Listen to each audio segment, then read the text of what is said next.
जय Hind friend, India pride में आप सभी का स्वागत है। फ्रेंड्स, यहाँ पे देखिए हम छायावाद से रिलेटेड पीवाईक्यू प्लस कॉन्सेप्ट पे बात कर रहे हैं और प्रीवियसली 3 क्लासेस आई थिंक हो चुके हैं और जिनमें मैं क्रमशः आपको किस तरीके से क्वेश्चन आते हैं उसके पैटर्न से परिचित कराया और क्वेश्चन के साथ हम एक्सप्लेनेशन भी करा रहे हैं।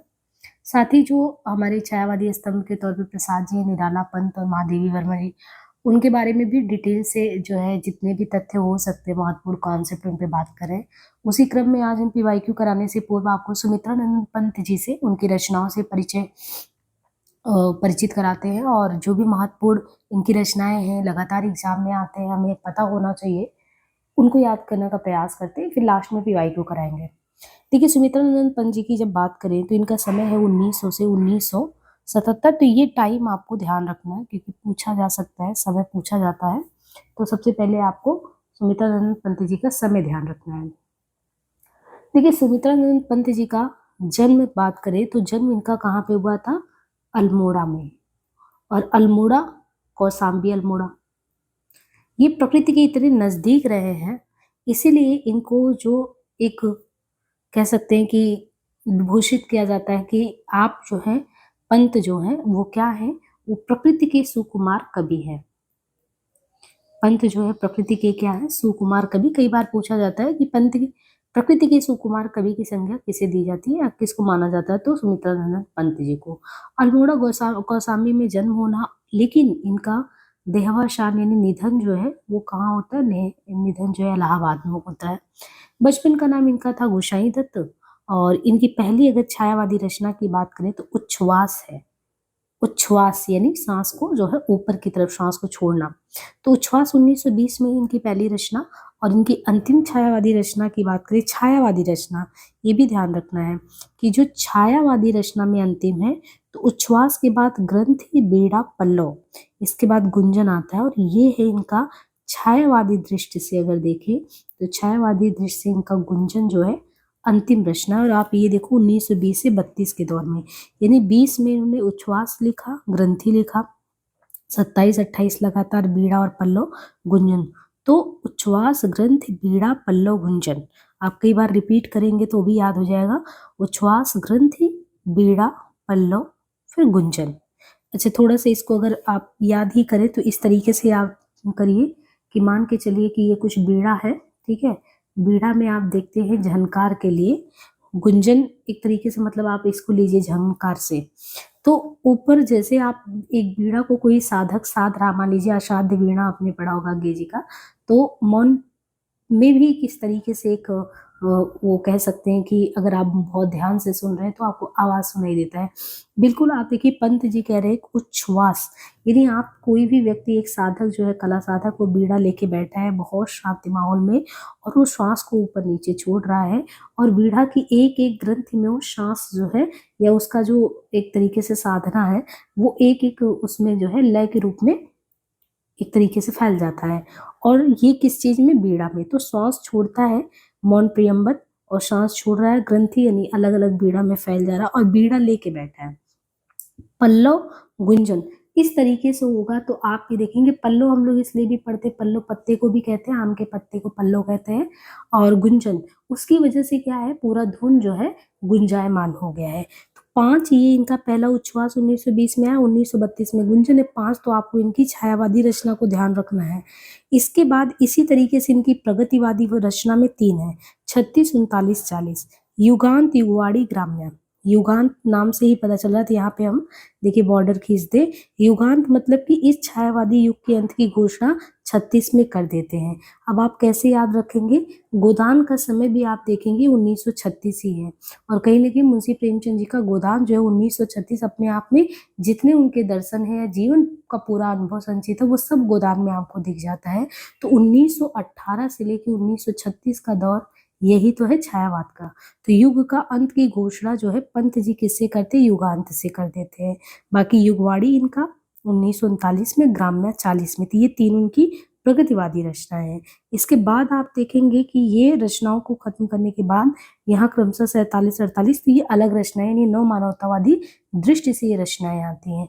तो अभी हम लोग वापस आते हैं सबसे पहले इनकी रचना की बात की जाए कि वैसे अगर देखा जाए तो इनकी पहली कविता कौन सी है, तो इनकी पहली कविता है गिरजे का घंटा। पहली कविता का नाम क्या है? पहली कविता का नाम है गिरजे का घंटा और 1916 में आता है। देखिए ये उच्छ्वास तो इनका जो है ये आता है उच्छ्वास 1920 में, लेकिन गिरजे का घंटा जो इनकी पहली कविता वो 1916 में ही आया। पंत को क्या कहा जाता है? जैसे हम ब्रह्मा विष्णु महेश की बात करते हैं ना, तो ऐसे पंत जी को क्या कहा जाएगा? पंत जी को क्या कहेंगे? विष्णु। यानी जब भी छायावादी विष्णु की बात आए तो छायावादी विष्णु, और जो जो दर्शन से ये प्रभावित है वो दर्शन है अरविंद दर्शन, है ना। तो अरविंद दर्शन को आप ध्यान रखिए। एक तो ये पंत को छायावाद का विष्णु कहा जाता है और ये अरविंद दर्शन से प्रभावित थे और नव चेतनावादी नव मानवतावादी दृष्टि लिख रहे हैं ना, इसलिए ये भी कहा जाता है ये नव चेतना के प्रचारक भी रहे हैं। अब यहाँ पे एक रचना बहुत महत्वपूर्ण है जो पल्लव है। ये पल्लव को क्या कहा जाता है? पल्लव की इन्होंने जो भूमिका लिखा था, इस पल्लव रचना की जो भूमिका लिखे थे, इसको कहा जाता है ये छायावाद का क्या है? घोषणा पत्र।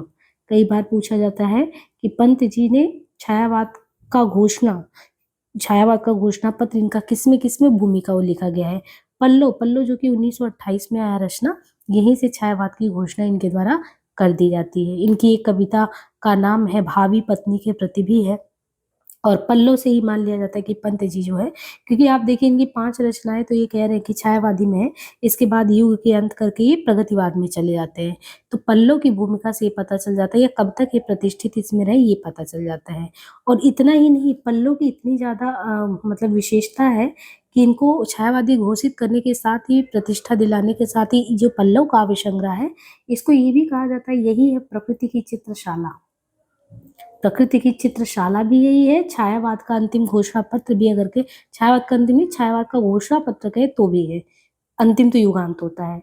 छायावाद का घोषणा पत्र, प्रकृति का चित्रशाला, दोनों ही पल्लव है। और इसी वाले में एक कविता है परिवर्तन कविता, यूजीसी नेट 5 आप पढ़ेंगे तो इसमें एक परिवर्तन इसी संग्रह में यानी पल्लव काव्य संग्रह में परिवर्तन कविता संकलित है, वो बहुत महत्वपूर्ण कविता है। इसके अलावा इन्हें कहा जाता है कि ये एक ऐसे कवि हैं जो संवेदनशील इंद्रिय बोध के कवि हैं। क्या है? संवेदनशील इंद्रिय बोध के कवि के रूप में भी इन्हें जाना जाता है।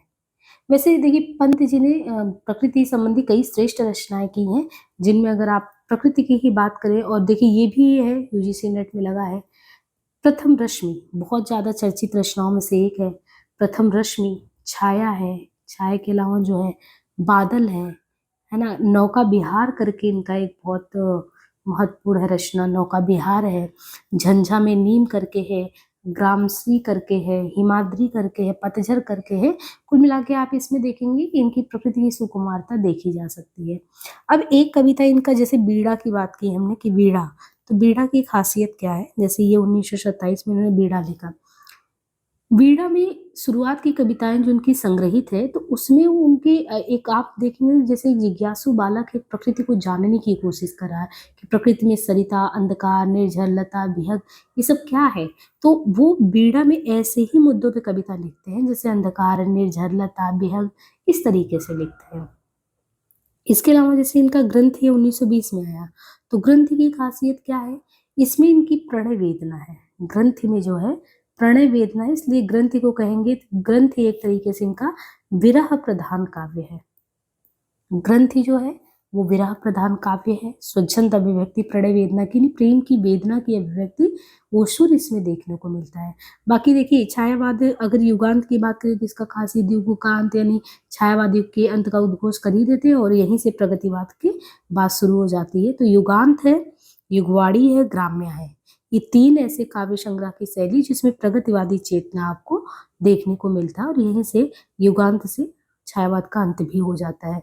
फिर इसके बाद आप ये जितनी भी रचनाएं, स्वर्ण किरण, स्वर्ण धूलि, युगांतर, युगपथ है ना, उत्तरा है, रजत शिखर है, शिल्पी, आतिमा, सवर्ण, वाणी और कला और बूढ़ाचाँद बहुत इंपॉर्टेंट, लोकायतन है, पुरुषोत्तम, चिदम्बरा, सत्यकाम, ये जितनी भी रचनाएं हैं, इसके बाद आप देखेंगे नव मानवतावादी और आध्यात्मिक दृष्टिकोण से रचनाएं इनकी लिखी गई है।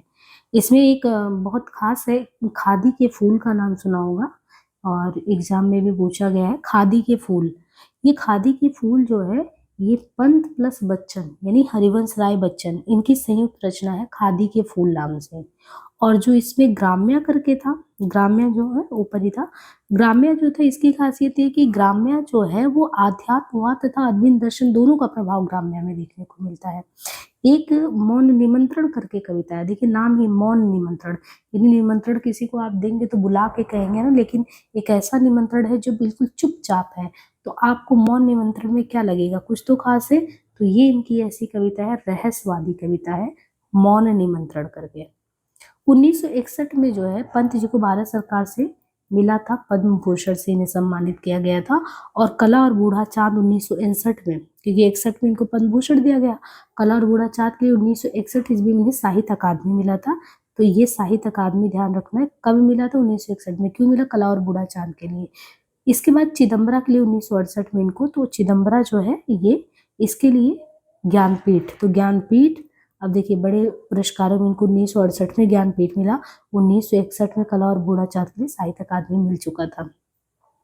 चिदम्बरा इनकी पंत जी की श्रेष्ठ कविताओं का संकलन है। लोकायतन 1964, इसके बारे में खास बात यह है कि ये जो लोकायतन महाकाव्य महात्मा गांधी की जीवन चरित्र, उनका पूरा जीवन चरित्र, उनके वृत्तांत को लेता है कि स्वाधीनता के पहले और बाद की क्या कहानी थी।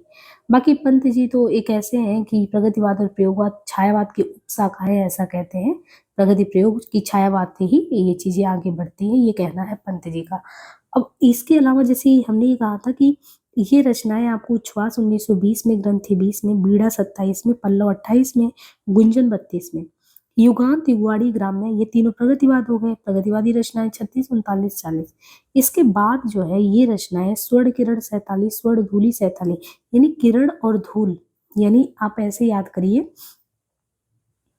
कह रहे हैं कि स्वर्ण किरण यानी जो किरण है, सूर्य भगवान की जो किरण है सुनहले रंग का आता है। तो जब आप देखिए, जब यहाँ पे ऐसे सूर्य भगवान का मान लो ये है, और यहाँ पे ये धरती है, ठीक है, यहाँ पे ये है। अब सूर्य की जब किरणें आप देखते हो यहाँ पे पड़ती हैं, ये किरण है, और जब पड़ती है तो धूल भी चमक उठता है, स्वर्णिम कलर का, सोने रंग का मिट्टी चमक उठता है। तो स्वर्ण किरण ही 47 में, और ये आप ऐसे भी जोड़िए 1947 में हमें आजादी मिला, तो आजादी मिलने की चमक तो और ही ज्यादा सोने से लगती, सुनहले जैसी। तो उस किरण से हमारी धूली, युग का अंतर जो था वो मिट गया, यानी हम औपनिवेशिक सत्ता जो थी, एक तरीके से हम गुलाम थे, अब हमारा रास्ता, युग का रास्ता खुल गया, और हम क्या हुए, शिखर की तरफ चल पड़े। तो उत्तरा और रजत शिखर। अब स्वर्ण किरण स्वर्ण धूलि 47 में है, युगांतर यानी युग का अंतर हो गया, एक तरीके से 1948 लगभग उधर विभाजन भी हो गया था, हमें युग पथ रास्ता भी मिल गया, उत्तरा रजत शिखर यानी हम शिखर पे, और शिखर के हम शिल्पी बन बैठे। इसके बाद जो है आतिमा सवर्ण वाड़ी, ये क्रम से है 52, 55, 57, 58। कला और बूढ़ा चाँद, जिनका एकदम ध्यान रखना आपको, 1959 में साहित्य अकादमी इसी के उस पे मिला था, कला और बूढ़ा चाँद 59 में आया, लोकायतन पूछा जाता है 64 में है, पुरुषोत्तम 67 में है, चिदम्बरा 68 में, ज्ञानपीठ चिदम्बरा के लिए मिला, सत्यकाम 75 में है। ये है पंत जी की रचनाएं। अब जो है हम यहाँ पे क्या करते हैं, इतना हमने कर लिया, 13 मिनट लगा, लेकिन पंत जी को अच्छे से हमने देख लिया। अब यहाँ से हम क्वेश्चन कर लेते हैं, जहाँ से मैं पिछले क्लास में छोड़ा था।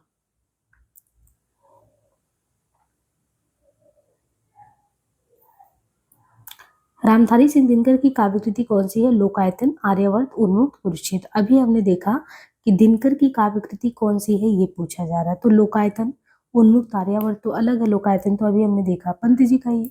कुरुक्षेत्र जो है वो दिनकर की काव्य कृति है, कुरुक्षेत्र। राष्ट्रीय सांस्कृतिक धारा के कवि है, इनको समय का सूर्य, अधैर्य का कवि कहते हैं। दिनकर को उर्वशी महाकाव्य के लिए सन 1972 में ज्ञानपीठ मिला। इनके द्वारा रचित प्रमुख कृतियां हैं रेणुका, ओंकार, रसवंती, द्वंद्वगीत, रश्मिरथी, दिल्ली, नीम के पत्ते।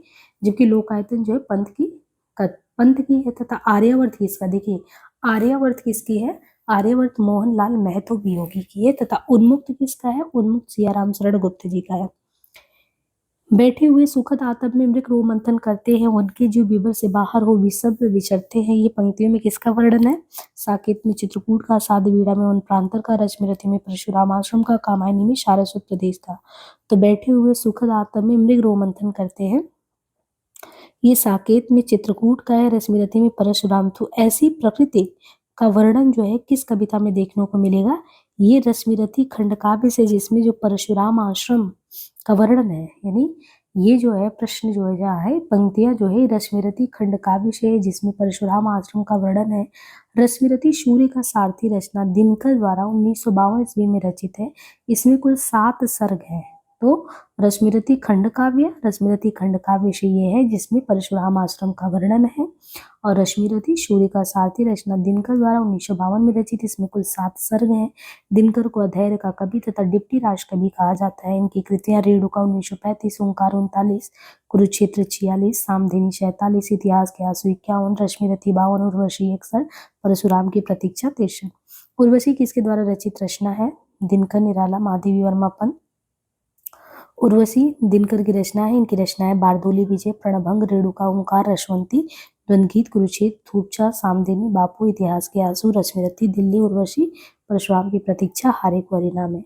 महादेवी वर्मा की रचनाएं हैं निहार, रश्मि नीरजा, सांदगीत, यामा, देवसिका, सतपर्णा।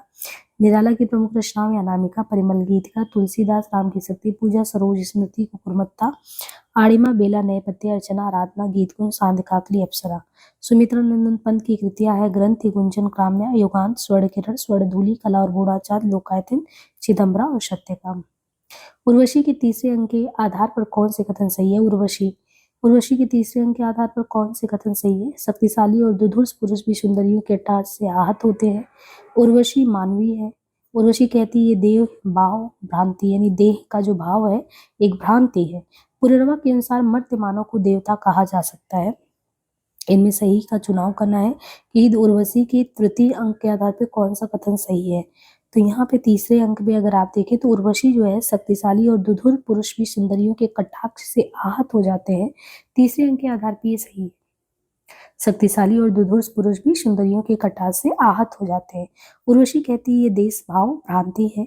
उर्वशी काव्य दिनकर का है। इस पर इन्हें 1972 में ज्ञानपीठ पुरस्कार मिला। उर्वशी में काम आध्यात्म की चर्चा है, अतः ये प्रेम और सौंदर्य का काव्य है। तो उर्वशी देश भाव भ्रांति रामधारी सिंह दिनकर का, इस पर 1972 में ज्ञानपीठ मिला। उर्वशी में काम आध्यात्म की चर्चा है और ये प्रेम और सौंदर्य का काव्य है। दिनकर को ज्ञानपीठ पुरस्कार किस रचना पर दिया गया था? उर्वशी, कुरुक्षेत्र, रेणुका, ओंकार। तो यहाँ पे देखिए दिनकर को ज्ञानपीठ पुरस्कार 1972 में उर्वशी रचना पर दिया गया। दिनकर के काव्य में राष्ट्रीय सांस्कृतिक चेतना, प्रगतिवादी चेतना दोनों विद्यमान है। मतलब प्रगतिवादी चेतना भी, राष्ट्रीय सांस्कृतिक भी, अधैर्य के कवि हैं। दिनकर की कृतियां रेणुका, ओंकार, रसवंती, द्वंद्वगीत, कुरुक्षेत्र, सांधिनी, रश्मिरथी, नीलकुसुम, दिल्ली, उर्वशी, परशुराम की प्रतीक्षा, आत्मा की आंखें, हारे को हरिनाम, धूप और धुआं, नीम के पत्ते, इतिहास के आंसू हैं। मैं उनका आदर्श कहीं जो व्यथा न खोल सकेंगे, पूछेगा जग किंतु पिता का नाम न बोल सकेंगे, जिनका निखिल विश्व में कोई कहीं ना अपना होगा, मन में लिए उमंग जिन्हें चिरकाल कल्पना होगा। ये पंक्तियां किस रचना की? कुरुक्षेत्र, सामधिनी, रश्मिरथी।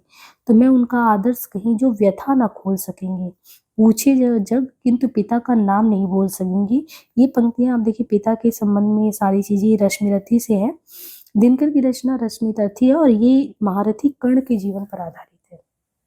तो दिनकर की ये रचना जो है कर्ण की किस तरीके से उनको जो है पिता का नाम नहीं मिला। और दिनकर जी की अगर ये रचना देखें तो कहाँ से लिया गया है? ये रश्मिरथी से है। दिनकर कृत कुरुक्षेत्र को आधुनिक युग की गीता का संज्ञा दिया गया है। मतलब कुरुक्षेत्र जो है वो आधुनिक युग की गीता है। दिनकर को उर्वशी के लिए 1972 में भारतीय ज्ञानपीठ पुरस्कार भी प्राप्त हुआ। दिनकर का काव्य नहीं है उर्वशी, ओंकार, जयद्रथवत, रेणुका। इनमें से दिनकर का काव्य नहीं है। कौन सा नहीं है? जयद्रथवत। जयद्रथवत रामधारी सिंह दिनकर का काव्य नहीं है। जयद्रथवत ये मैथिली शरणगुप्त द्वारा रचित प्रसिद्ध खंड काव्य है। तो एक तो ये आपको पता चल गया कि ये है, तो क्या है? जयद्रथवत क्या है? ये दिनकर का काव्य नहीं है, बल्कि जयद्रथवत क्या है? मैथिली शरणगुप्त द्वारा रचित प्रसिद्ध खंड काव्य है। जयद्रथवत मैथिली शरण का खंड काव्य है। इसका प्रकाशन कब हुआ जयद्रथवत का? 1910 में। यह हरि गीतिका छंद में रचित है। ये भी खास है कि जयद्रथवत मैथिली शरणगुप्त द्वारा रचित खंड काव्य सन 1910 में ये हरिगीतिका छंद में रचित है। ज्ञातव्य है कि मैथिली शरणगुप्त को हरिगीतिका छंद का बादशाह भी। तो मैथिली शरणगुप्त को किसका बादशाह कहा जाता है? हरिगीतिका छंद का बादशाह। उर्वशी, ओंकार, रेणुका दिनकर के काव्य ग्रंथ हैं। दिनकर को डिप्टी राष्ट्रकवि और मैथिली शरणगुप्त को राष्ट्रकवि कहा जाता है। तो दिनकर को डिप्टी राष्ट्रकवि और मैथिली शरणगुप्त को राष्ट्रकवि। दिनकर की काव्य कृति रश्मिरथी में रश्मिरथी कौन है? कृष्ण, कर्ण, अर्जुन, पुरवा, परशुराम। तो कौन है दिनकर की काव्य कृति रश्मिरथी? दिनकर की काव्य कृति रश्मिरथी में रश्मिरथी कौन है? कर्ण है। दिनकर की जो काव्य कृति है रश्मिरथी में रश्मिरथी कर्ण है। ये दिनकर का खंड काव्य है। दिनकर के काव्य में राष्ट्रीय सांस्कृतिक चेतना और प्रगतिवादी चेतना दोनों ही विद्यमान है। दिनकर को समय सूर्य और धैर्य का कवि भी कहते हैं। इनकी प्रमुख कृतियां हैं रेणुका, ओंकार, रसवंती, कुरुक्षेत्र, शांतिनी, दिल्ली, उर्वशी, परशुराम की प्रतीक्षा, आर्य की हरिनाम, नीम के पत्ते आदि। दिनकर को उर्वशी महाकाव्य के लिए 1972 ईस्वी में भारतीय ज्ञानपीठ पुरस्कार प्रदान किया गया है। इसे गीत नाट्य भी कहते हैं। दिनकर के किस काव्य ग्रंथ में युद्ध और शांति की समस्या का चित्रण मिलता है? उर्वशी, कुरुक्षेत्र, रश्मिरथी, सामदेनी। तो दिनकर के किस काव्य ग्रंथ में युद्ध और शांति? कुरुक्षेत्र में। दिनकर के कुरुक्षेत्र काव्य ग्रंथ में युद्ध और शांति की समस्या का चित्रण मिलता है। तो दिनकर की कौन सी रचना? कुरुक्षेत्र। उर्वशी इनका दूसरा प्रबंध है जिसे गीति नाट्य भी कहते हैं। इस रचना में पुरवा और उर्वशी के माध्यम से कवि काम आध्यात्म की दुनिया से रचता है। रश्मिरथी इनका अन्य प्रबंध काव्य है। इसमें कर्ण को आधुनिक संदर्भ में रखा गया है। शामधेनी में 1941 ईस्वी से 46 ईस्वी के बीच घटी हुई राष्ट्रीय और अंतरराष्ट्रीय घटनाओं के काव्य के रूप में वर्णन है। प्रसिद्ध गीत विजय विश्व तिरंगा प्यारा झंडा ऊंचा रहे हमारी की रचना किस कवि ने की है? दिनकर, प्रेमी, पार्षद और चौहान। तो प्रसिद्ध गीत है विजय विश्व तिरंगा प्यारा झंडा ऊंचा रहे हमारा। इसकी रचना श्यामलाल पार्षद ने किया है। दो रात समय के रथ का गरगना सुनो, सिंहासन खाली करो की जनता आती, ये दिनकर की लाइन है। बुंदेले अरबेलों के मुंह हमने सुनी कहानी थी, खूब लड़ी मर्दानी वो तो झांसी वाली रानी थी, सुमधा कुमारी चौहान की पंक्तियां हैं। नवीन किस कवि का उपनाम है? नवीन किस कवि का उपनाम है? बालकृष्ण शर्मा, रामनरेश त्रिपाठी, माखनलाल चतुर्वेदी, श्री नारायण चतुर्वेदी। तो नवीन उपनाम जो है वो बालकृष्ण शर्मा का है। नवीन उपनाम किसका है? नवीन उपनाम बालकृष्ण शर्मा का है। जबकि माखनलाल चतुर्वेदी को एक भारतीय आत्मा उपनाम से जाना जाता है। प्रकाशन वर्ष की दृष्टि दिनकर की काव्य कृतियों का सही क्रम क्या है? रश्मिरथी, कुरुक्षेत्र, रसवंती, उर्वशी। तो क्रमशः देखें दिनकर की काव्य कृतियों में रसवंती 40 है, कुरुक्षेत्र 46 है, रश्मिरथी 52 है, उर्वशी 61 है। रसवंती 40, कुरुक्षेत्र 46, रश्मिरथी 52, उर्वशी 61। इनमें कुरुक्षेत्र से संबंधित कौन सा कथन सही नहीं है? इनका कथानक महाभारत से लिया गया, ये गांधीवादी विचारधारा से प्रभावित है। इनमें कुल 7 सर्ग है। इनमें भीष्म और युधिष्ठिर के माध्यम से युद्ध एवं शांति विषय विशद और गंभीर चिंतन प्रस्तुत किया गया है। कुरुक्षेत्र से संबंधित इनमें कौन सा कथन सही नहीं है? इसका कथानक कहाँ से है? इसका कथानक महाभारत से लिया गया, एक गांधीवादी विचारधारा से प्रभावित है। इनमें कुल 7 सर्ग हैं। कौन सा ऐसा है कि जो कुरुक्षेत्र से संबंधित कथन सही नहीं है? कुरुक्षेत्र, तो ये गांधीवादी विचारधारा से प्रभावित, ये चीज सही नहीं है कुरुक्षेत्र के बारे में अगर देखा जाए, क्योंकि कुरुक्षेत्र जो कथानक तो महाभारत से है। और कुरुक्षेत्र में ये भी है कि 7 सर्ग है। भीष्म युधिष्ठिर के माध्यम से युद्ध एवं शांति विषय विशद और गंभीर चिंतन भी किया गया है। दिनकर के कुरुक्षेत्र के संबंध में देखें तो कुरुक्षेत्र दिनकर का एक प्रबंध काव्य है। कुरुक्षेत्र क्या है? दिनकर का एक प्रबंध काव्य है और इसका कथानक महाभारत से लिया गया। कुरुक्षेत्र में कुल 7 सर्ग है। इनमें महाभारत के पात्रों भीष्म युधिष्ठिर के माध्यम से युद्ध शांति विषय विशद एवं गंभीर चिंतन है। यह राष्ट्रीय सांस्कृतिक चेतना का काव्य है। दिनकर की प्रसिद्ध काव्य कृति रश्मिरथी की कथा वस्तु कहाँ से ली गई है? पूर्णतः कल्पित है, भागवत पुराण, रामायण, महाभारत। तो दिनकर की प्रसिद्ध काव्य कृति रश्मिरथी की कथा वस्तु कहाँ से ली गई है? महाभारत से। दिनकर की प्रसिद्ध काव्य कृति रश्मिरथी की कथा वस्तु महाभारत से ली गई है। रश्मिरथी जिसका अर्थ है सूर्य किरण पथ, सूर्य किरण रथ का सवार है। हिंदी के महान कवि दिनकर द्वारा रचित प्रसिद्ध खंड काव्य है। ये 1952 में प्रकाशित हुआ। इसमें 7 सर्ग है। एक दिन सहसा सिंधु अपार लगा टकराने, नक्तल छुप अकेला है, जीवन निरुपाया आज तक घूम रहा विश्रम। कहानी से उद्धृत इन पंक्तियों के लिए कौन सा कथन सही है? चिंता सर्ग मनु का आत्म कथन, श्रद्धा सर्ग मनु का आत्म परिचय। तो एक दिन सहसा क्या हुआ कि सिंधु अपार और लगा टकराने, नक्तल छुप अकेला ये जीवन निरुपाय आज तक घूम रहा विश्रम। यदि इसमें देखें तो ये जो है पंक्ति श्रद्धा सर्ग मनु को श्रद्धा का प्रत्युत्तर। एक दिन मतलब सहसा सिंधु अपार लगा टकराने, नगतल छुप अकेला ये जीवन निरुपाय आज तक घूम रहा विश्रम। कामानी से उद्धृत इन पंक्तियों के लिए श्रद्धा सर्ग मनु को श्रद्धा का प्रत्युत्तर कथन सही है। कामायनी 1935 ईस्वी के लेखक प्रसाद है। कभी कुछ ऐसी तान सुनाओ जिससे उथल पुथल मच जाए, ये पंक्ति किस कवि की है? नवीन, बच्चन, वर्मा, निराला। कभी कुछ ऐसी तान सुनाओ जिससे उथल पुथल मच जाए। बालकिशन वर्मा, नवीन की है।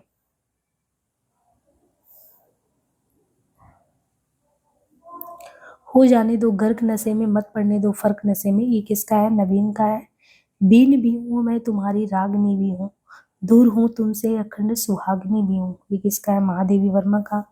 तुम्हारे छूने में था प्राण, संग में पावन गंगा स्नान, तुम्हारी वाड़ी में कल्याणी त्रिवेणी की लहरों का ज्ञान, सुमित्रा नंदन पंत। झंझा झकोर गर्जन है बिजली है नीरद माला, पाकरी सुन हृदय को सबने आदेरा डाला, डेरा डाला, ये प्रसाद जी की पंक्ति है। सूर्यकांत त्रिपाठी निराला जी के काव्य के बारे में कौन सा विधान गलत है? सूर्यकांत त्रिपाठी निराला जी के काव्य के बारे में कौन सा कथन विधान गलत है? स्वरलय की प्रधानता है, भाषा ओजपूर्ण है, सदुकड़ी हिंदी का प्रयोग है, भाषा संस्कृतनिष्ठ खड़ी बोली है। तो इसमें देखें तो सदुकड़ी हिंदी का प्रयोग है इसमें। निराला जो है वो छायावाद के महत्वपूर्ण कवि हैं, इनकी भाषा जो है संस्कृतनिष्ठ खड़ी बोली है। सदुकड़ी भाषा का प्रयोग इनके विषय में सर्वथा असंगत विकल्प है, क्योंकि शेष तीनों विधान संगत है। भाषा संस्कृतनिष्ठ, भाषा वो जो सदुकड़ी यहाँ से कहाँ आएगा, स्वरलय की प्रधानता है। बाकी ये अकुंठ एवं वयस्क श्रृंगार दृष्टि तथा तृप्ति के कवि भी है, और इनकी पहली कविता जूही की कली 1916 ईस्वी। हृदय की अनुकृति बाह उतार एक लंबी काया उन्मुख किसके प्रति कही गई है? हृदय की अनुकृति बाह उदार एक लंबी काया उन्मुक्त, ये किसके प्रति कही गई उक्ति है? कवि के प्रति, इड़ा के प्रति, मनु के प्रति, श्रद्धा के प्रति। तो हृदय की अनुकृति बाह उदार एक लंबी काया उन्मुक्त, ये पंक्ति श्रद्धा के प्रति कही गई है। ये प्रसादकृत कामायनी महाकाव्य से। प्रसादकृत कामायनी में कुल कितने? 15 सर्ग हैं। चिंता, आशा, श्रद्धा, काम, वासना, लज्जा, कर्म, ईर्ष्या, इड़ा, स्वप्न, संघर्ष, निर्वेद, दर्शन, रहस्य, आनंद। कामायनी में मुख्य रस कौन सा है? शांत। तथा इसमें समरसतावाद, आनंदवाद दर्शन है। इनके प्रमुख पात्र मनु, श्रद्धा, इड़ा तथा कुमार है। प्रसाद की अन्य प्रमुख कृतियां उर्वशी, वनमिलन, प्रेमराज, कारण कुसुम, प्रेम प्रतीक, चित्राधार, झरना, अश्रु लहर, ये सभी है। डॉक्टर राम कुमार वर्मा रचित गद्य गीत कौन सा है? भग्नदूत, हिमहास, मौक्ति कमाल, अंतराग्नि। तो ये इसमें देखिए डॉक्टर राम कुमार वर्मा रचित गद्य गीत हिमहास है। डॉक्टर राम कुमार वर्मा रचित गद्य गीत कौन सा है? हिमहास है। भग्नदूत एवं चिंता कौन सी रचना है? भग्नदूत और चिंता, ये अज्ञेय का क्या है? गद्य गीत है। मौक्तिकमाल, शबनम, शारदिया आदि दिनेश नंदिनी डामिया के गद्य गीत हैं। प्रसाद की ब्रजभाषा में लिखी कविताओं का संग्रह किस नाम से प्रकाशित है? जयशंकर प्रसाद की ब्रज में लिखी कविताओं का संग्रह चित्राधार नाम से प्रकाशित है। तो क्या है ये? प्रसाद की ब्रजभाषा में लिखी कविताओं का संग्रह चित्राधार नाम से प्रकाशित है। प्रसाद कृत प्रेम प्रतीक 1909 में ब्रज में लिखा गया। इसकी खड़ी बोली में अनुवाद देखिए 1914 में हुआ। प्रसाद की महत्वपूर्ण कृतियां उर्वशी, वनमिलन, प्रेमराज, कानन कुसुम, प्रेम प्रतीक, महाराणा का महत, चित्राधार, झरना, आंसू लहर, कामायनी है। करुणालय प्रसाद का गीति नाट्य है। ऑल इंडिया रेडियो को गौरवान्वित करने वाले निम्नलिखित साहित्यकारों में से एक नाम अशुद्ध है। सूर्यकांत त्रिपाठी, निराला, भगवती चरण वर्मा, पंत, अज्ञेय। तो इसमें से कौन है? ऑल इंडिया रेडियो को गौरवान्वित करने वाले साहित्यकारों में निराला का नाम अशुद्ध है। सुमित्रा नंदन पंत, भगवती चरण वर्मा, अज्ञेय ने ऑल इंडिया रेडियो को गौरवान्वित, मतलब कि एक तरीके से पंत, वर्मा, अज्ञेय ने ऑल इंडिया रेडियो को गौरवान्वित किया। पंचवटी प्रसंग की कवि की रचना। पंचवटी प्रसंग राम कुमार वर्मा, मैथिली शरण गुप्त, निराला, सुमन किसकी है? पंचवटी प्रसंग इसमें से देखें तो ये निराला की रचना है। पंचवटी प्रसंग छायावादी कवि निराला की रचना है। ये निराला कृत परिमल में संग्रहित पंचवटी प्रसंग दर्शन प्रधान रचना है। निराला की अन्य काव्य कृतियों में परिमल है, गीतिका है, तुलसीदास, आराधना, गीतकुंज, जबकि मैथिली शरण गुप्त ने पंचवटी 1925 नामक काव्य ग्रंथ की रचना की। सियाराम शरण गुप्त की रचना आत्मोत्सर्ग में किसके बलिदान की गाथा अंकित है? आत्मोत्सर्ग राम प्रसाद बिस्मिल, चंद्रशेखर आजाद, गणेश शंकर विद्यार्थी, भगत सिंह। तो आत्मोत्सर्ग देखेंगे सियाराम शरण गुप्त की रचना आत्मोत्सर्ग में गणेश शंकर विद्यार्थी के बलिदान की गाथा है। सियाराम शरण गुप्त द्वारा रचित काव्य ग्रंथ दैनिकी, नकुल, नोआखली, पाथे, मृणमयी, आत्मोत्सर्ग, ये रचनाएं हैं। निराला की निम्नलिखित पंक्तियां उनकी किस कविता से ली गई है? यह है उपाय कहे उठे राम, ज्यों मंद्रित घन कहती थी माता मुझको सदा राजीव नैन। तुलसीदास, राम की शक्ति पूजा, पंचवटी प्रसंग, अधिवास। तो ये जो पंक्ति है कि यह है उपाय कहे उठे राम, ज्यों मंद्रित घन कहती थी माता मुझको सदा राजीव नैन, ये जो पंक्तियां हैं ये कहाँ से? राम की शक्ति पूजा 1936 से लिया गया है। राम की शक्ति पूजा निराला के काव्य संग्रह अनामिका जो द्वितीय संस्करण 38 में है उसमें संकलित है। त्रिपाठी निराला को हिंदी में मुक्तचंद का प्रवर्तक माना जाता है। निराला कृत राम की शक्ति पूजा महाकाव्य का उपजीव्य बांग्ला ग्रंथ कृतिवास रामायण है। निराला ओज औदात्य और विद्रोह के कवि है। निराला की महत्वपूर्ण काव्य कृतियों में अनामिका, परिमल, गीतिका, तुलसीदास, कुकुरमुत्ता, आड़िमा, बेला, नए पत्ते, अर्चना, आराधना, गीतकुंज, सांध्य कांकली है। महादेवी वर्मा के काव्य संग्रह नीरजा के लिए उन्हें कौन सा पुरस्कार मिला था? तो महादेवी वर्मा के सेक्सरिया पुरस्कार। नीरजा 1935 में आया, उन्हें नीरजा के लिए सेक्सरिया पुरस्कार दिया गया। महादेवी वर्मा कृति यामा में उनके निहार, रश्मि, नीरजा और सांदगीत के महत्वपूर्ण गीतों का संकलन है। यामा 1940 काव्य कृति पर महादेवी वर्मा को 1952 ईस्वी में भारतीय ज्ञानपीठ पुरस्कार मिला। तो ये बहुत महत्वपूर्ण हो जाता है कि यामा 1940 में काव्य कृति पर महादेवी वर्मा को 1952 में ज्ञानपीठ मिला था। ज्ञानपीठ जैसे उर्वशी पे या चिदम्बरा पे जिस भी राइटर को जिस पे मिला वो ध्यान रखना है। यामा का समय भी 1940 से 52 में जाके ज्ञानपीठ मिला और यामा में उनके निहार, रश्मि, नीरजा और सांदगीत ये गीत उसमें संकलित है। बाकी सेक्सरिया इनको महादेवी वर्मा को नीरजा पे मिला था 1935 में। महादेवी वर्मा कृत सप्तपर्णा 1960 में ऋग्वेद के मंत्रों का काव्य का अनुवाद है सप्तपर्णा में। छायावाद के किस कवि का काव्य अरविंद के जीवन दर्शन से प्रभावित है? प्रसाद वर्मा, पंत, निराला। तो अरविंद दर्शन से हमने पहले भी बात किया था, पंत जी का है। बाकी संवेदनशील इंद्रिय भूत के कवि भी है। पहली कविता गिरजे का घंटा 16 में है।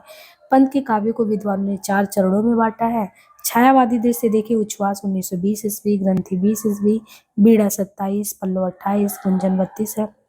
प्रगतिवादी काव्य में युगांत 36 है, युगवाणी 39 है, ग्राम्य 40 है। नव मानवतावादी दृष्टि से उत्तरा 1949, कला और बूढ़ा 459, आतिमा 55, लोकायतन 64, चिदम्बरा 65। महादेवी वर्मा को बौद्ध दर्शन से प्रभावित रहस्यवादी कवित्री के रूप में भी जाना जाता है। इनको आधुनिक युग की मीरा भी कहते हैं। इनको वेदांत दर्शन से प्रभावित भी माना जाता है, शैव दर्शन से प्रभावित। इनकी अरविंद दर्शन से प्रभावित कृतियों में स्वर्ण धूलि, स्वर्ण किरण, उत्तरा, आतिमा ये सभी हैं। कौन सी पुस्तक महात्मा गांधी के जीवन पर आधारित है? लोकायतन, महामानव, आत्मजयी, एक पुरुष और। तो ठाकुर प्रसाद सिंह द्वारा रचित महामानव प्रबंध काव्य महात्मा गांधी के जीवन पर आधारित है। तो ठाकुर प्रसाद सिंह द्वारा रचित महामानव प्रबंध काव्य महात्मा गांधी के जीवन पर आधारित है। ठाकुर प्रसाद सिंह नवगीत विधा के प्रमुख कवि हैं। इन्होंने वंशी और माधव तथा हारी हुई लड़ाई लड़ते हुए अन्य काव्य कृतियों की रचना की है। पंथकृत लोकायतन में भारतीय जीवन की स्वतंत्रता के पहले और बाद की कथा को काव्य रूप दिया गया है। लोकायतन में गांधीवाद का प्रभाव भी है। कुंवर नारायण कृत आत्मजय का मूल कथा सूत्र कठोपनिषद के नचिकेता प्रसंग पर आधारित है। कौन सा काव्य संग्रह महादेवी वर्मा का नहीं है? निहार, निहार, नीरजा, रश्मि और पल्लव। तो देखिए पल्लव 1928 जो है काव्य संग्रह महादेवी वर्मा का नहीं, बल्कि इस काव्य कृति के रचनाकार कौन? सुमित्रा नंदन पंत है। निहार 1930 ईस्वी, रश्मि 1932, नीरजा 35, सांदगी 36, यामा 40, दीपशिखा 42, सप्तपर्णा 60। काव्य कृतियों के रचनाकार महादेवी वर्मा है। महादेवी वर्मा को हिंदी के विशाल मंदिर की बीड़ा पाड़ी कहा जाता है। पंत द्वारा रचित प्रमुख काव्य कृतियों में देखिए उच्छ्वास 1920, ग्रंथि 20, बीड़ा 27, पल्लव 28, गुंजन 32 है। पंत ने लोकायतन नामक महाकाव्य महात्मा गांधी के जीवन पर लिखा है। पंतकृत पल्लव की भूमिका को छायावाद का घोषणा पत्र या मैनिफेस्टो कहते हैं। महाकाव्य कामायनी में निहित दर्शन कौन सा? वेदांत, अरविंद, चारवाक, प्रतिविज्ञा। तो कामायनी में देखें तो कौन सा? प्रतिविज्ञा।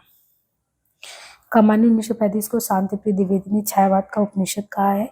इनमें प्रसाद ने कश्मीरी शैव दर्शन की अभिव्यक्ति की है। प्रसाद ने यंत्र और तर्क पर आधारित समाज का चित्रण किया है। इनमें 15 सर्ग है: चिंता, आशा, श्रद्धा, काम, वासना, लज्जा, कर्म, ईर्ष्या, ईड़ा, स्वप्न, संघर्ष, निर्वेद, दर्शन, रहस्य और आनंद सर्ग। मुझे तोड़ लेना वनमाली उस पंथ में देना तुम फे एक मातृभूमि पर शीश चढ़ाने जिस पर जावे वीर नहीं। इन पंक्तियों में देखे तो ये पंक्तियां जो है किसकी है? माखनलाल चतुर्वेदी। केवल मनोरंजन ना कवि का कर्म होना चाहिए, उसमें उचित उपदेश का भी मर्म होना चाहिए। देखिए मनोरंजन ही सिर्फ नहीं होना चाहिए, अगर कोई भी कविता है तो एक उचित उपदेश होना चाहिए, ये कहा था मैथिली शरण गुप्त ने। और बहुत प्रसिद्ध पंक्ति ये है, पराधीन रहकर अपना सुख शोक न कह सकता है, रामनरेश त्रिपाठी। कभी कुछ ऐसी तान सुनाओ जिससे उथल पुथल मच जाए, बालकृष्ण शर्मा नवीन का कहना है। निम्नलिखित में से छायावादी कवि नहीं है? गुप्त, प्रसाद, निराला, पंत। इनमें से छायावादी कवि कौन नहीं है? मैथिली शरण गुप्त छायावादी कवि नहीं है, बल्कि ये द्विवेदी युग के कवि हैं और आधुनिक युग के तुलसी के रूप में माने जाते हैं। मैथिली शरण गुप्त की प्रमुख काव्य कृतियों में जयद्रथ, वध किसान, साकेत, भारत भारती, झंकार, यशोधरा, द्वापर, पंचवटी ये है। त्रिपाठी निराला ने अनामिका, परिमल, गीतिका, तुलसीदास, राम की शक्ति पूजा आदि काव्य कृतियों की रचना की। प्रसाद कलाधर उपनाम से कविताएं लिखते थे। इनकी प्रमुख कृतियां झरना, आंसू, लहर, कामानी, चित्राधार, कानन कुसुम है। पंत की प्रमुख कृतियों में उच्छ्वास, ग्रंथि, बीड़ा, पल्लव, कुंजनी, युगांत, युगाड़ी, ग्राम्या, लोकायतन, चिदंबरा है। निम्नलिखित में से एक छायावाद की प्रवृत्ति क्या नहीं है? वो है अमूर्तिम, अशरीरी, सौंदर्य चित्रण, प्रकृति का चित्रण, मानव प्रेम, शिशु प्रेम, इतिवृत्तात्मकता। तो छायावाद की विशेषता इनमें से कौन सी नहीं है? वो कौन सी विशेषता नहीं है? इतिवृत्तात्मकता छायावाद की नहीं है। द्विवेदियों की छायावाद की विशेषताओं में व्यक्ति स्वातंत्र का स्वर है, रूढ़ियों से मुक्ति का प्रयास है, प्राकृतिक स्पंदन है, गीतात्मक मधुर वेदना है, नारी विषयक नविधारणा, युगीन सत्य और यथार्थ है, राष्ट्रीय एवं सांस्कृतिक चेतना, स्वच्छंद कल्पना है। राम की शक्ति पूजा का प्रकाशन वर्ष 30, 38, 36, 40 तो क्या है? 36 है। राम की शक्ति पूजा जो है उसका प्रकाशन वर्ष 1936 है। इसका आधार क्या है? कृतिवास का बांग्ला रामायण। 15 दिनों की कठोर साधना में 1840 छंद में प्रस्तुत ये लंबी कविता है और इसे समासोक्ति शैली में महाकाव्य के रूप में निराला ने लिखा, परंतु इसे लंबी कविता कहा गया। आलोचकों ने इसे भिक्षु छुड़ाने का मंत्र भी कहा है। नामवर सिंह ने निराला को छंदों का गुरु कहा है। रामविलास शर्मा के अनुसार निराला रूढ़ियों के प्रति विद्रोह और परिवर्तन के कवि हैं। तो क्या क्या है? एक तो राम की शक्ति पूजा का प्रकाशन वर्ष 1936 है। इसका आधार कृतिवास का बांग्ला रामायण है। 15 दिनों की कठोर साधना में 1840 छंदों में ये लंबी कविता है। इसे समासोक्ति शैली में महाकाव्य के रूप में निराला ने लिखा। इसे लंबी कविता भी कहा गया। आलोचकों ने इसे भिक्षु छुड़ाने का मंत्र कहा है। तो ये सब किसके लिए कहा गया है? नामवर जी ने कहा नहीं, ये जो 1840 छंदों में है, ये छंदों के गुरु हैं। ये कविता ही छंदों का गुरु, छंदों का एक तरीके से भिक्षु छुड़ाने का मंत्र, छंदों का गुरु, निराला रूढ़ियों के प्रति और परिवर्तन के कवि है, रामविलास शर्मा जी का कहना है। बाकी निराला जी की कृतियों में हमने पहले भी बात किया था। अनामिका 1923 ईस्वी है, परिमल 30 है। अनामिका ध्यान रखना है, अनामिका 23, परिमल 30, गीतिका 36, सांध्य काकली 69, जूही के कली 16, पंचवटी प्रसंग, सरोज स्मृति 35, तुलसीदास 38, कुकुरमुत्ता 42। लोकायतन किस विधा की कृति है? लोकायतन क्या है? लोकायतन प्रबंध काव्य है। लोकायतन छायावादी कवि पंत की कृति है। लोकायतन में पंत जी ने भारतीय जीवन की स्वतंत्रता के पहले और बाद की कथा को काव्य रूप दिया है। इनकी पहली रचना गिरजे का घंटा 1916 है। कृतियां 27, ग्रंथि 20, गुंजन 32, युगान 36, युगाड़ी 39, ग्राम्या 40, स्वर्ण किरण 47, स्वर्ण धूली 47, युगपथ 49, लोकायतन 64, चिदंबरा 65। कला और बूढ़ा चाँद पर 1960 में साहित्य अकादमी मिला था इनको। बाकी पंत को संवेदनशील इंद्रिय बोध का कवि कहते हैं। तुलसीदास के रचनाकार हैं निराला, महादेवी वर्मा, पंत, प्रसाद। तो कौन है? तुलसीदास के रचनाकार सूर्यकांत त्रिपाठी निराला है। ये उनकी 1938 में रचित प्रमुख काव्य कृति है। निराला का जन्म बंगाल में सदल रियासत में फरवरी 1899 में तथा निधन अक्टूबर 1961 में दारागंज प्रयागराज यूपी में हुआ था। निराला की महत्वपूर्ण काव्य कृतियां हैं अगर देखें तो अनामिका 1923, परिमल 30, गीतिका 36, तुलसीदास 38, कुकुरमुत्ता 42। निराला की पहले काव्य संग्रह अनामिका 23 में, निराला का अंतिम काव्य संग्रह सांध्य काकली 69। कामायनी, प्रसाद, रामचरितमानस, तुलसीदास, चिदंबरा, चिता के फूल, इनमें से देखें तो कौन सा सुमेलित नहीं है? तो यहाँ पे देखिए कौन सा सुमेलित नहीं है ये पूछा जा रहा है। चिदंबरा किसकी रचना है? पंत की। तो ये इनकी नहीं है। बाकी चिता के फूल किसका है? रामवृक्ष वेणीपुरी, रामचरितमानस तुलसीदास, कामायनी प्रसाद जी का है। और बाकी चिदंबरा महादेवी वर्मा सुमेलित नहीं। चिदंबरा पंत का काव्य संग्रह जिसके लिए 1968 में उन्हें ज्ञानपीठ पुरस्कार से सम्मानित किया गया। शेष सभी विकल्प सुमेलित है। इनको यामा में कौन सी रचना संकलित नहीं है? निहार, रश्मि, दीपशिखा, सांध्य गीत। तो ये हमने पहले भी कहा था यामा, क्योंकि यामा को जो है इनके पुरस्कार मिला है, तो इसलिए आपको यामा को ध्यान रखना है महत्वपूर्ण गीतों का। इसमें जो दीपशिखा है नहीं है। निहार रश्मि को निर्झा सांध्य गीत, यानी निहार रश्मि को निर्झा सांध्य गीत। छायावादी युग के 4 स्तंभों में महादेवी वर्मा का जन्म 1907, निधन 1987। बाकी निहार जो आया था 30 में, निहार रश्मि, रश्मि 32 2 साल बाद, फिर निर्जा 35 में, सांध्य गीत 36। तो 35 36 30 32 और दीपशिखा 42, सप्तपर्णा 60 में है। सप्तपर्णा 60। सुभद्रा कुमारी चौहान की काव्य रचना के संबंध में कौन सा कथन सही नहीं है? उनमें गंभीर से गंभीर विषयों को भी सरल रूप में प्रस्तुत करने की अद्भुत क्षमता थी। उनकी राष्ट्रीय कविताओं में समसामयिक, देश प्रेम और भारतीय इतिहास एवं संस्कृति की गहरी छाप है। उनकी कविताओं की एकमात्र प्रवृत्ति है राष्ट्रीय भावना का चित्रण। उनकी कविताएं त्रिधारा और मुकुल शीर्षक से प्रकाशित है। सुभद्रा कुमारी चौहान जो है, इनकी काव्य रचना के संबंध में बताना कौन सा सही नहीं है। सुभद्रा कुमारी चौहान की काव्य रचना के संबंध में कौन सा कथन सही नहीं है, बाकी जो है कथन सही है। उनकी कविताओं की एकमात्र विशेषता राष्ट्रीय भावना है, ये सही नहीं है। सुभद्रा कुमारी चौहान में गंभीर से गंभीर विषयों को भी सरल रूप में प्रस्तुत करने की अदम्य क्षमता थी। उनकी राष्ट्रीय कविताओं में समसामयिक, देश प्रेम, भारतीय इतिहास एवं संस्कृति भी है और त्रिधारा और मुकुल शीर्षक से उनकी कविताएं भी प्रकाशित है। बाकी इनके देश प्रेम से संबंधित कविताओं में वीर रस की निर्झरणी है। इनकी रचना त्रिधारा और मुकुल शीर्षक से संग्रहित है। इनके पारिवारिक जीवन की कविताओं में सुर और सूर की तरह इनमें भी वात्सल्य रस है। इनकी कविताओं में सात्विक अनुभूतियां, पारिवारिक जीवन के माधुर्य भी है। माखनलाल चतुर्वेदी की कविताओं के संबंध में कौन सा कथन गलत है? साहित्य देवता, हिमतरंगिणी आदि इनकी काव्य कृतियां यानी माखनलाल जी की। राष्ट्रीयता उनके काव्य का कलेवर है तो भक्ति और रहस्यात्मक प्रेम उनकी रचना की आत्मा। उनकी कविताओं में छायावादी रहस्यात्मकता का सगुण मधुरा भक्ति के साथ एक अजीब समन्वय दिखाई पड़ता है। उनकी राष्ट्रीय कविताओं में आदर्श की तोती उड़ाने भर है। माखनलाल चतुर्वेदी के संबंध में कौन सा कथन इसमें सही नहीं है? उनकी राष्ट्रीय कविता में आदर्श की थोथी उड़ान गलत है। साहित्य देवता हिमतरंगिणी काव्य कृति है। राष्ट्रीयता उनके काव्य का कलेवर है तो भक्ति और रहस्यात्मक प्रेम उनकी रचना की आत्मा है। उनकी कविताओं में छायावादी रहस्यात्मकता का सगुण मथुरा भक्ति के साथ एक अजीब समन्वय के साथ दिखता है। राष्ट्रीयता उनके काव्य का कलेवर है तो भक्ति और रहस्यात्मक प्रेम उनकी रचना की आत्मा। माखनलाल की कविताओं में छायावादी रहस्य भावना का सगुण माधुर भक्ति के साथ एक अजीब समन्वय दिखाई पड़ता है। साहित्य देवता इनका 1942 में, हिमतरंगिणी 1949 में, माता 51 में, कृष्णांजलि युद्ध 1918, किरीटिनी 43 है।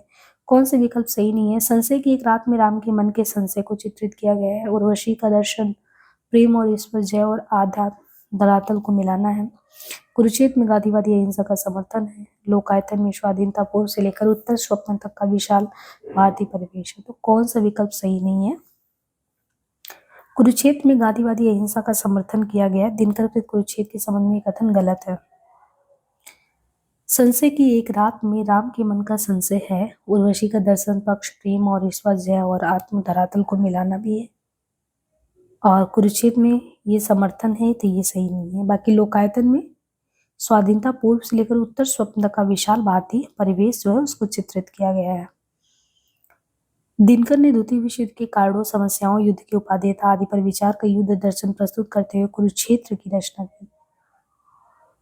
महाभारत युद्ध की पृष्ठभूमि में लिखी गई इस रचना का मूल प्रतिपाद्य बुद्ध और शांति है। नरेश मेहता के खंडकाव्य यानी ये नरेश मेहता का खंडकाव्य संशय की एक रात 1962 में कवि ने राम के भीतर युद्ध के प्रति जो संशय चल रहा उसको चित्रित किया, क्योंकि राम व्यक्तिगत युद्ध में सेना को, प्रजा को झोंकना नहीं चाहते हैं। उर्वशी किसका? उर्वशी दिनकर द्वारा 1961 में रचित गीत नाट्य है। तो यहाँ पे जो है अब हम नेक्स्ट क्लास में देख लेंगे क्वेश्चन को 301 नंबर से, और नेक्स्ट क्लास में हम जो महादेवी वर्मा जी का ले लेंगे रचना। आज के लिए इतना ही, धन्यवाद।